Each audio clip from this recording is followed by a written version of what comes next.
అరే ధర్మం నశించే టైంలో దేవుడు ఉగ్ర రూపం ఎత్తి ఒక ప్రభాస్ అన్నలాగా ఒక విష్ణు అన్నలాగా వచ్చి తెలివి చెప్తారా. ఒక్కరు చెప్తారా, హిందూ ధర్మము పోలేదు, హిందూ ధర్మము అన్ని చోట్లలో ఉంది. దేవుడు అయితే ప్రతి చోటలో ఉన్నాడు. దేవుణ్ణి నమ్మాలి. మంచు విష్ణు అంటే ఎవరు అనుకున్నారు?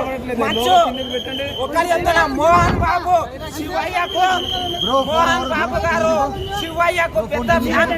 శివయ్య అంటే ఎవరు? దేవుడు. ఆయన దేవుడే. ఆయన ఏకంగా చెప్తున్నా నిజాయితీ పరుడు అయిన మోహన్ బాబు వాళ్ళకు రియల్ సినిమా అంటే ఇదే. వాళ్ళ ఇంటి సినిమా పెద్ద సక్సెస్ అవుతుంది.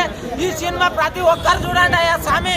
ఎందుకు చెప్తున్నా అంటే దేవుళ్ళు లేరు లేరు అని కొట్టుకొస్తున్నారు.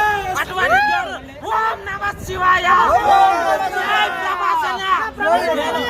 నేను ముఖ్యంగా